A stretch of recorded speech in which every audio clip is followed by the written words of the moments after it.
show you how great I am. I'm gonna float like a butterfly and sting like a bee. I am the king of the world. And I'm better now. I'm experienced now, professional.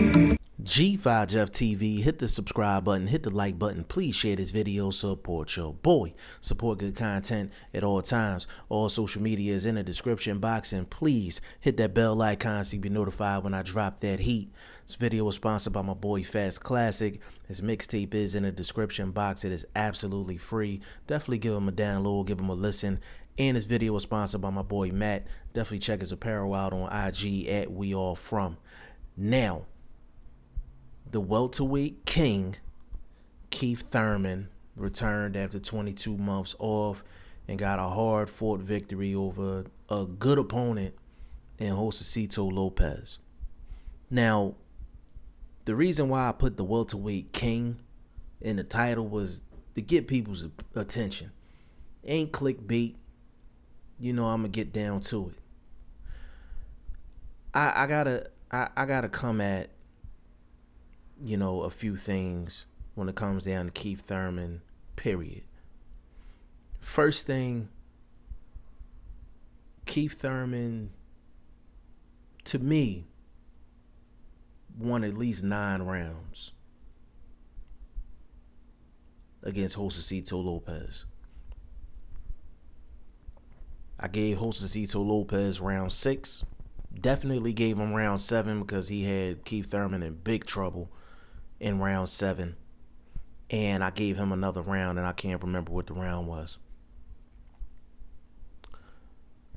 Keith Thurman won 9 out of 12 rounds in that fight. 8-4 if you want to give Josesito Lopez another round. The judge that had it 113, I don't get it. I don't get it. I don't understand it. I don't know how you have it a draw and Josesito Lopez got knocked down in the fight once. So for you to score the draw and Josesito Lopez got knocked down, you're basically saying that he won more rounds than Keith Thurman. That definitely didn't happen in that fight. So I will watch it again because that judge is not the only person that said that they had it a draw. I will watch it again and score it again without the sound and see what I come up with, and see if I give Josesito Lopez more than 3 rounds like I did live. Another thing, Keith Thurman was out of the ring for 22 months. For him to come back and fight somebody like Josesito Lopez, you gotta respect that. You gotta respect that. Like, he could have fought a bum. He could have just fought somebody just not in the top 15 and just give an excuse and say, I need a tune up. But no, he went and fought somebody that is a good fighter. Like, Josesito Lopez is nobody to sleep on. Like, I don't even look at Josesito Lopez as a gatekeeper, to be honest with you. I don't look at him as a gatekeeper. Like, I think he can give anybody trouble. I don't look at him as a gatekeeper. Like, I got enough respect for Josesito Lopez to not call him that. So for Keith Thurman to do his thing and, in my eyes, win 9 out of 12 rounds against a guy like him coming off of 22 months off, I think that's damn impressive. Okay. And I was on live, you know, after the fight, you know, not during, but just after the fight for a little while. And you know, had good conversations during that live, basically post-fight. And the thing that I don't get with some people, and this is me listening to other YouTube channels and you know, I don't pull no punches. it's even some channels that I'm a fan of. You know what I'm saying? Like, I don't get this thing where people say Keith Thurman was exposed. Now, before I even get started, I'm a Earl Spence fan and I'm a Keith Thurman fan. Equal. I don't like one more than the other. Okay? So, this is an unbiased opinion that you're about to get. I don't understand how people come out and they say, oh, well, Keith Thurman got exposed. Like, he got exposed in the 7th round. Let me remind y'all of something. This is fucking boxing. This is boxing. It's the hurt business. Sometimes you're going to get fucking hurt. Even some of the best defensive fighters of all time has gotten hurt in fights. Floyd Mayweather is one of the best defensive fighters of all time. But when he fought Shane Mosley almost had him out on his feet twice in the 2nd round. You understand what I'm saying? Like, you take Pernell Whitaker. He's been hurt in his career. Take James Toney. James Toney's been hurt in his career. You understand what I'm saying? Like, people crack me up with that shit. Like, oh, well, he got exposed. Anybody can get caught with a shot at any time. And I'll even add this on. Canelo fought Triple G twice. Wasn't hurt in neither one of the fights. But early in Canelo's career, he was hurt by Abner Cotto. It's boxing. There is no boxer in boxing history that has gone through his entire career and never been hurt. So let's get that out of the way. Another thing. You can't look at it like Keith Thurman got exposed. It's something called being battle tested. Battle tested. When a fighter can go through adversity, when a fighter can get hurt in a fight and find a way to survive and recover and bounce back, they're battle tested. But see, y'all play both sides of the fucking street. Y'all play both sides of the fucking street. Keith Thurman gets hurt by Josesito Lopez, had about a 30, 45 second stretch where it looked like he was in trouble.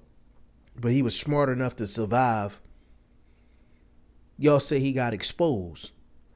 But then at the same time, when y'all talk about Earl Spence, y'all be like, oh, well, he haven't had no adversity because he ain't fought nobody. I don't know how Earl Spence would do under some pressure. I don't know how Earl Spence would do with adversity. You don't know how a person is going to handle adversity unless they get the fuck hurt. So which one of y'all going to pick? Are y'all going to throw dirt at the person that's been hurt before and he's battle tested? Or y'all going to throw dirt on the person that hasn't fought nobody and ain't never been in trouble before, and you don't know what you're going to get when he does get in trouble? Pick one side of the street and stay on it. I was always told when you play both sides of the street, you're going to get your ass ran over. Stay consistent with y'all opinion. It's no way you a hardcore boxing fan and you knocking somebody for surviving getting hurt, and this the hurt business? Look like a casual saying that shit. That ain't no different than a prospect on a come up. Y'all the same people that criticized Erickson Lubin for taking the Jermell Charlo fight because it was too soon. He ain't fought nobody. He ain't never been hurt before. He couldn't go through adversity. It's the same shit. Y'all criticize him because y'all thought he was moving too fast. But then somebody like Keith Thurman that know how to, swim in the deep waters, y'all criticize him because he got hurt. Y'all pick and choose y'all spots. Don't play both sides of the street. And another reason why I said Keith Thurman is the welterweight king right now is for this reason. Number one, you take the top welterweights in the world. Sean Porter, Keith Thurman has beat him. Danny Garcia, Keith Thurman has beaten him. Errol Spence Jr., IBF champion of the world. Errol Spence has fought one legitimate person in his whole career, and that was Kell Brook. And Errol Spence was losing that fight before Kell Brook got hurt. Those are facts. And Errol Spence didn't pick this fight, but he's about to fight somebody that's 135. Before Keith Thurman got hurt, Keith Thurman had 2 of the 4 belts. There's nobody on Errol Spence's resume that can match up with Keith Thurman beating Sean Porter and Danny Garcia back to back. Keith Thurman has the best resume at welterweight, period. Despite all of the criticism that Keith Thurman is getting, Keith Thurman won 9 out of the 12 rounds in a comeback fight after being out 22 months. And as far as I'm concerned, he's still the welterweight king. The only reason he doesn't have his other belt is because he basically got stripped because he was sidelined because he was hurt. I don't know who would win between Keith Thurman and Errol Spence Jr. I just want to see the fight. That's a great fight. Keith Thurman needs to clean up some stuff. Period. He needs to clean up some stuff. He looked rusty and won 9 out of 12 rounds. It's a testament to how good he is. I've said it in the live after the fight. Keith Thurman does too much unnecessary movement. He'll take 2-3 steps when he should only take a half a step or a full step in a pivot. He runs into trouble in the middle rounds because he spends so much energy moving around. He spent a whole bunch of energy just moving around, unnecessary movement. That'll get him in trouble with somebody like Errol Spence. But at the same time, Keith Thurman move around so much, it's hard to cut the ring off against him. And with somebody that's a basic up and down fighter like Errol Spence, it doesn't have a lot of head movement, facing somebody like Keith Thurman is not a good style matchup for Errol Spence. It's a 50-50 fight, point blank period. Keith Thurman and Errol Spence are the 2 best welterweights in the world. Keith Thurman has the better resume. He's held more belts for longer periods of time. In my eyes, he's still the welterweight king. Y'all let me know what y'all think in the comment section. G5 Jeff TV. Hit the subscribe button. Hit the like button. Please share this video. Support your boy. Support good content at all times. I appreciate y'all. Peace.